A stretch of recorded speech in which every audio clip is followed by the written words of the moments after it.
गरीबों की मदद के लिए अपना जीवन समर्पित करने वाली मदर टेरेसा अब संत बन गई हैं। वेटिकन सिटी में पोप फ्रांसिस ने मदर टेरेसा को संत की उपाधि से सम्मानित किया।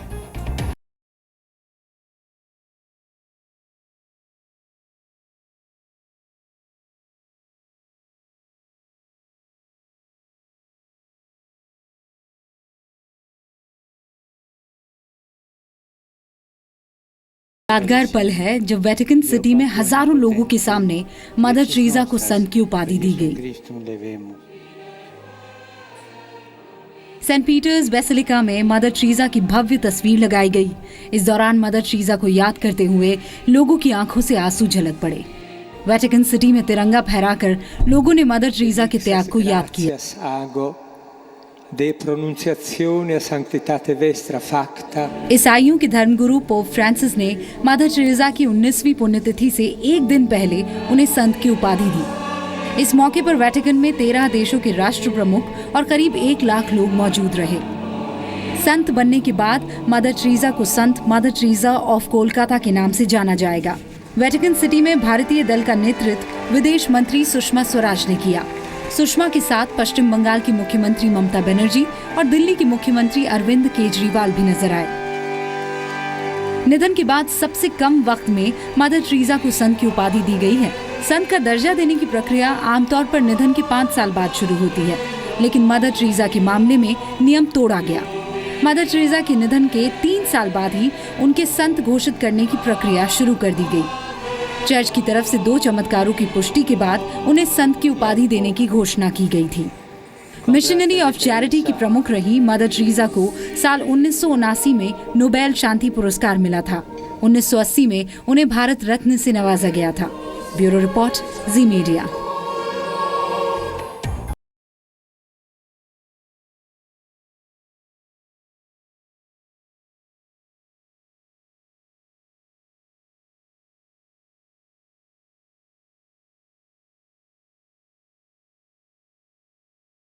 भारत वियतनाम की 2000 साल पुरानी दोस्ती से क्यों बेचैन हो गया चीन? 2000 साल का हमारा नाता है।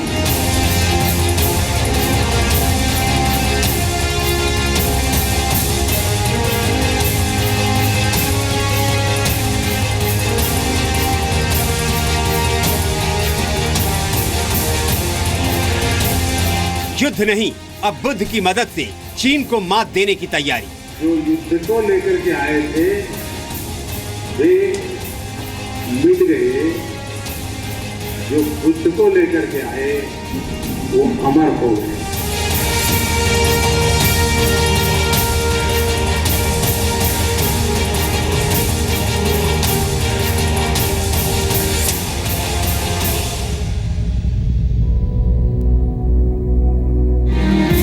बारह दीवारों में कैद हो जाएगी ड्रैगन की भारत विरोधी चाल। Prime Minister and I have therefore agreed to deepen our defense and security engagements to advance our common interests.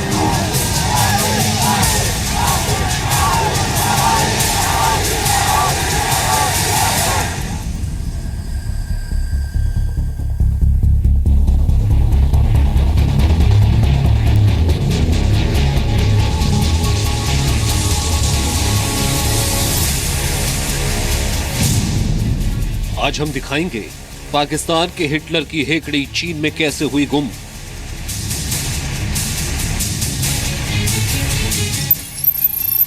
Delhi से करीब 4100 किलोमीटर दूर चीन का हांगझाऊ शहर।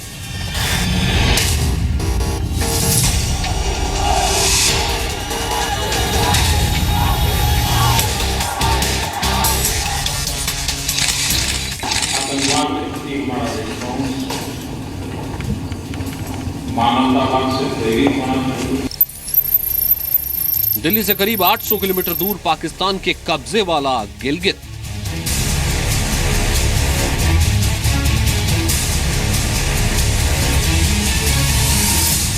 मैं कौम को यकीन दिलाना चाहता हूं कि आपकी अफवाज अंदरूनी और बैरूनी हर खतरे से निपटने के लिए हर वक्त तैयार है।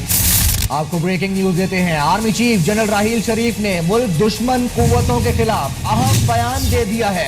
कहते हैं कि मोदी हो या उसकी जासूस एजेंसी रॉ, सुन लें। कोई शक नहीं, गिलगित बल्तिस्तान के लोगों से ज्यादा जफाकश कोई नहीं है। और आर्मी चीफ जनरल राहील शरीफ सी-पैक सेमिनार से खिताब कर रहे हैं। अब तक कश्मीर में आग लगाने की साजिश रचने वाले पाकिस्तान की गलियारे वाला गेम ओवर होने वाला है।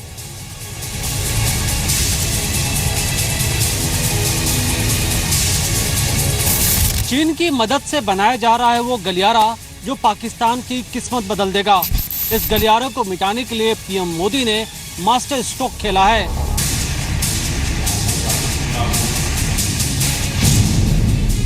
पाकिस्तान का 46 अरब डॉलर का गलियारा अब पानी में।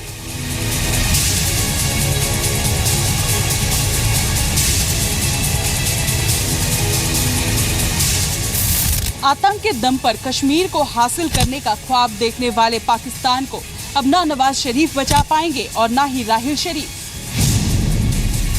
गलियारा मिटेगा, पाकिस्तान मरेगा।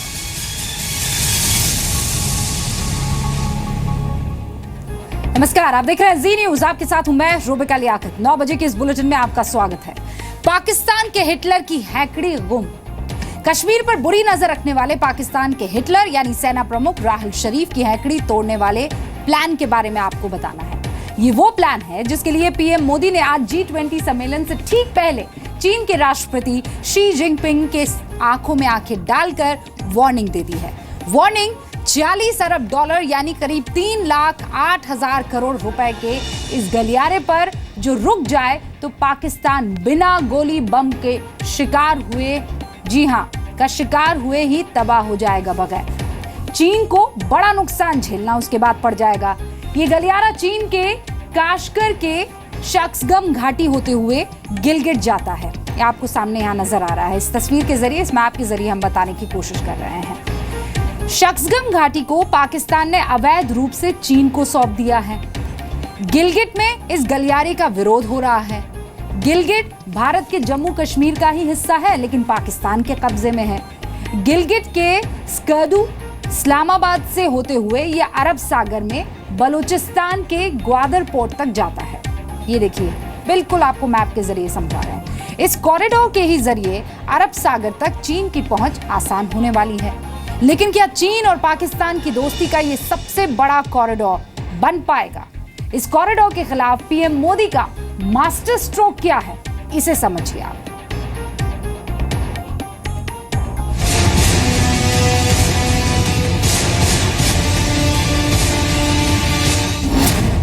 $46 अरब डॉलर का खेल, पाकिस्तान फेल।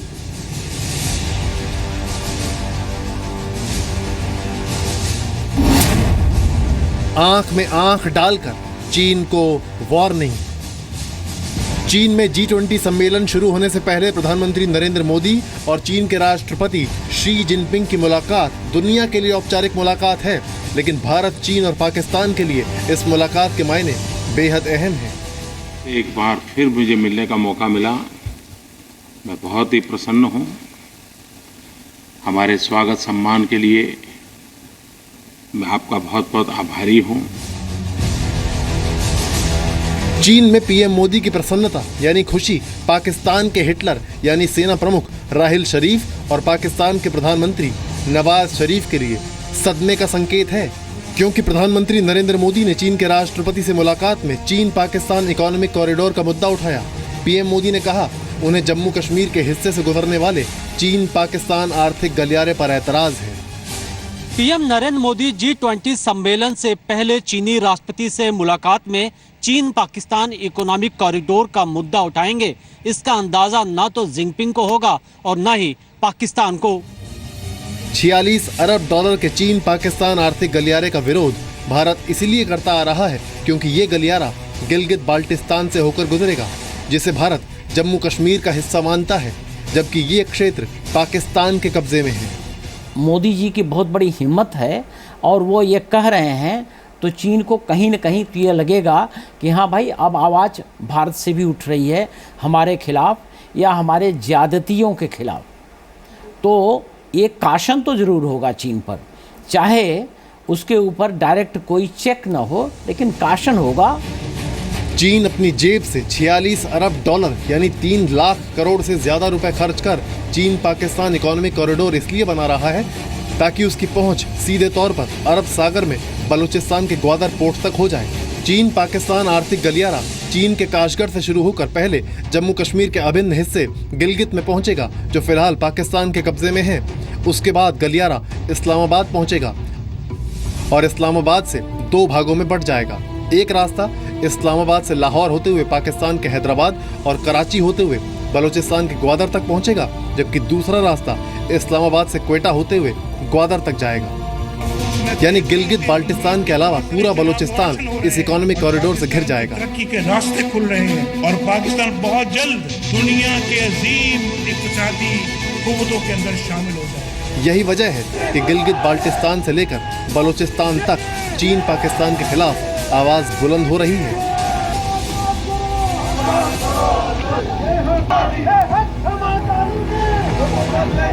क्या पाकिस्तान चाइना का हमसाया है?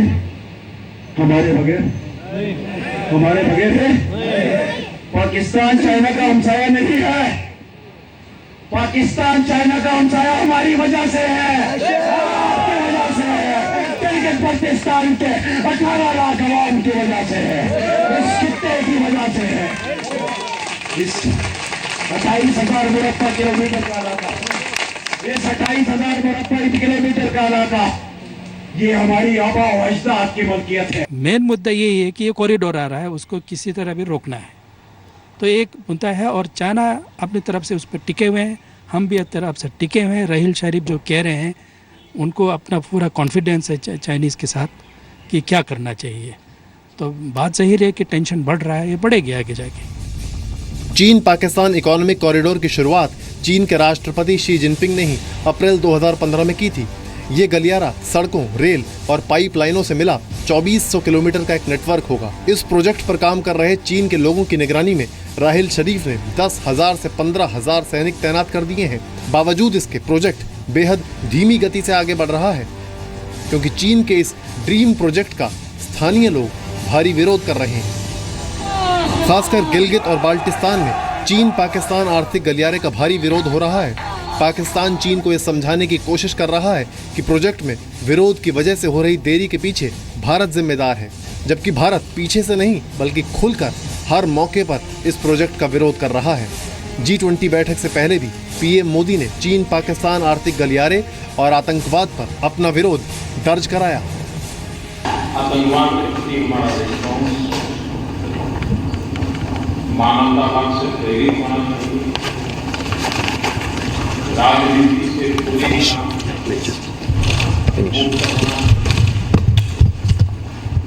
हमारी आने वाली पीढ़ियों को सुरक्षा देने के लिहाज से होना चाहिए। अगर चीन पाकिस्तान इकोनॉमिक कॉरिडोर का प्रोजेक्ट पटरी से उतरा तो चीन को भारी नुकसान होगा। साथ ही भूखे पाकिस्तान की तकदीर बदलने वाला ख्वाब पूरी तरह टूट जाएगा। अब हम उसको एक नेगेटिव तरह से देख रहे हैं, वो एक पॉजिटिव तरीके से देख रहे हैं, तो पाकिस्तान के थ्रू कर रहे हैं। लेकिन मसला वो नहीं है कि प्रोजेक्ट आ रहा है कि नहीं आ रहा है। मसला ये है कि ये कॉरिडोर जो है हमारे एक हिस्से, जो पाकिस्तान ऑक्यूपाइड कश्मीर है, POK, गिलगित बाल्टिस्तान है, जहाँ से भी आ रहा है, वो हमारे भारत का एक अंग है। एक लीगल इशू बन के इसको बड़ी ज़ोर से हम लोगों ने इतराज़ जगाया है। ये पहली बात नहीं, पिछले 3 साल से हम बार बार कहते आ रहे हैं। आगे आपको दिखाएंगे किस तरह पाकिस्तान के सेना प्रमुख राहील शरीफ गिलगित बाल्टिस्तान में इस गलियारे के खिलाफ लोगों की आवाज़ बंदूक के दम पर दबाने की कोशिश कर रहे हैं। यशस्विका मल्होत्रा के साथ मनीष शुक्ला, जी मीडिया, दिल्ली। पाकिस्तान के सेना प्रमुख राहील शरीफ कश्मीर में बीते 2 महीनों से छिड़ी हिंसा के मास्टरमाइंड हैं। राहील शरीफ ही वो शख्स हैं जो कश्मीर मुद्दा समेत भारत के खिलाफ साजिश की हर स्ट्रैटेजी को फाइनल टच देते हैं।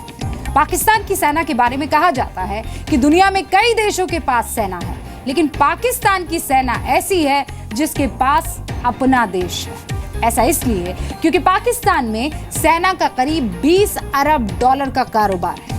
पाकिस्तान की सेना पाकिस्तान में 50 से ज्यादा प्रोजेक्ट खुद चलाती है। पाकिस्तान की सेना ने अलग अलग प्रोजेक्ट चलाने के लिए 5 अलग अलग फाउंडेशंस बना रखी हैं। Fauji foundation, Shaheed foundation, Bahria foundation, army welfare trust, defence housing authority. इसमें कोई शक नहीं कि पाकिस्तान में राहिल शरीफ की ही चलती है।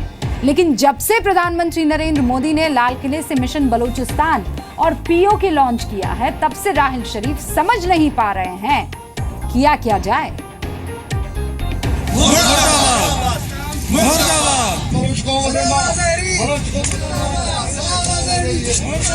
पाकिस्तान के खिलाफ बलूचिस्तान में प्रदर्शन।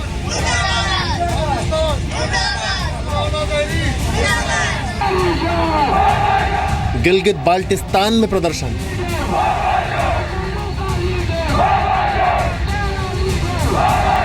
पाकिस्तान अधिकृत कश्मीर के कई हिस्सों में प्रदर्शन।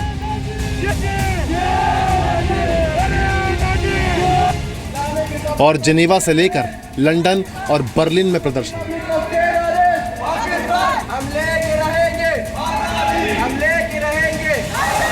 ये वो तस्वीरें हैं जो पाकिस्तान के सेना प्रमुख राहिल शरीफ की बेचैनी बढ़ा रही हैं।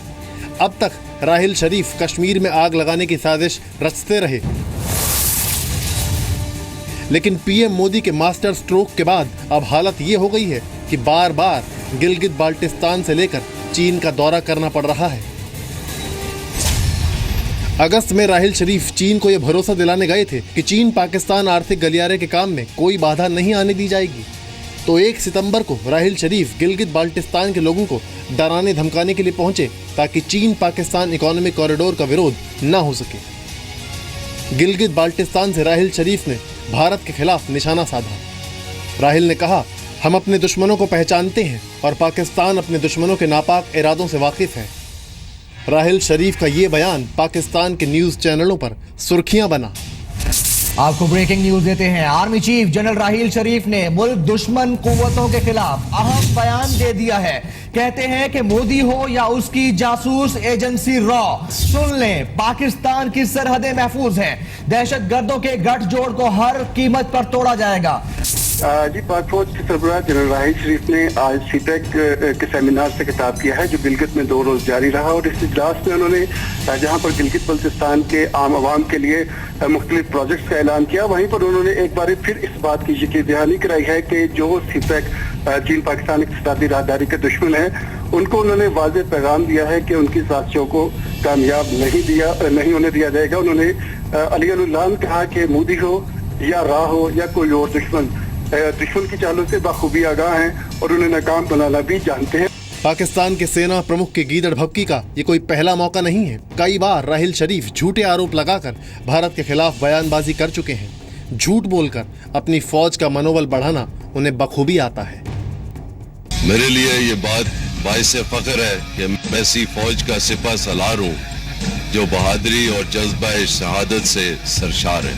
मैं कौम को यकीन दिलाना चाहता हूँ कि आपकी अफवाज अंदरूनी और बैरूनी हर खतरे से निपटने के लिए हर वक्त तैयार है और खून के आखिरी कतरे तक एक इंच की हिफाजत करेंगे। ये वही राहिल शरीफ हैं जिनके दबाव में आकर भारत को लेकर पाकिस्तान के प्रधानमंत्री नवाज शरीफ के सुर बदल गए हैं। कहने को पाकिस्तान की कमान नवाज शरीफ के हाथ में है, लेकिन पाकिस्तान में हुकूमत सेना प्रमुख राहिल शरीफ की चलती है। राहिल शरीफ कॉरिडोर के खिलाफ गिलगित बाल्टिस्तान में उठी आवाज को बंदूक के दम पर दबाने की कोशिश में हैं। 15 अगस्त को लाल किले से प्रधानमंत्री नरेंद्र मोदी के मिशन बलूचिस्तान के लॉन्चिंग के बाद से नवाज शरीफ और राहिल शरीफ दोनों बैकफुट पर हैं। पिछले कुछ दिनों से बलूचिस्तान के लोगों ने, गिलगित के लोगों ने, पाक ऑक्युपाइड कश्मीर के लोगों ने, वहां के नागरिकों ने जिस प्रकार से मुझे बहुत बहुत धन्यवाद दिया है, सम्मान का भाव, धन्यवाद का भाव करने वाले बलूचिस्तान के लोगों का, गिलगित के लोगों का, पाक के कब्जे वाले कश्मीर के लोगों का मैं आज तहे दिल से आभार व्यक्त करना चाहता हूं। पाकिस्तान को लाल किले से भारत का यह संदेश साफ था कि बात अब कश्मीर और सीमा की नहीं, सीमा पार की होगी। पाकिस्तान का जो सेनापति है राहिल शरीफ, वो तो ये बात कहेगा ही। वहाँ तो हाफिज सईद भी कह रहा है कि हमारे पास एटम बम है, हम तुरंत आके इंडिया पर फोड़ देंगे। तो ये तो वहाँ की एक नपी तुली पॉलिसी है इंडिया के खिलाफ, और जो भी उनकी तैयारी है, चाहे वो एटॉमिक वेपन्स की हो या और किसी तरीके की हो, वो तैयारियों के लिए भारत भी तैयार है, उनको समझना चाहिए। राहिल शरीफ जानते हैं कि भारत के चक्रव्यूह से उबरना पाकिस्तान के लिए अब आसान नहीं है, और अगर अपने रुख से शरीफ पीछे हटते हैं तो ये उनकी हार मानी जाएगी। अब पाकिस्तान का पूरा एजेंडा राहिल शरीफ को ही तय करना है, क्योंकि राहिल शरीफ पाकिस्तान में हिटलर की तरह हैं। पाकिस्तान की लेखिका आयशा सिद्दीकी की किताब military Inc inside Pakistan military economy में लिखा है, पाकिस्तान में सेना का अपना कारोबार करीब 20 अरब डॉलर का है। पाकिस्तान की सेना कॉर्नफ्लेक्स से लेकर सीमेंट और मंजन तक बनाती है। पाकिस्तान की करीब 1.25 करोड़ एकड़ सरकारी जमीन पर वहां की फौज का कब्जा है। पाकिस्तान की सेना पाकिस्तान में कई यूनिवर्सिटी भी चलाती है। पाकिस्तान के रिटायर्ड फौजियों ने तेल और गैस कंपनियों, चीनी मिलों, सिक्योरिटी कंपनियों में करीब 10 अरब डॉलर का निवेश किया हुआ है। पाकिस्तान के अखबार डॉन के मुताबिक पाकिस्तान की सेना कपड़े, उर्वरक, बिजली और मकान भी बनाती है। यहाँ तक कि कई हवाई अड्डों पर वो ग्राउंड हैंडलिंग का काम भी संभालती है। आर्मी की शाहीन फाउंडेशन एक विज्ञापन कंपनी भी चलाती है। यानी पाकिस्तान में सुरक्षा को लेकर अर्थव्यवस्था और इंफ्रास्ट्रक्चर तक हर जगह वहां के सेना प्रमुख राहिल शरीफ की मनमर्जी चलती है। यशस्विका मल्होत्रा के साथ मनीष शुक्ला, जी मीडिया, दिल्ली।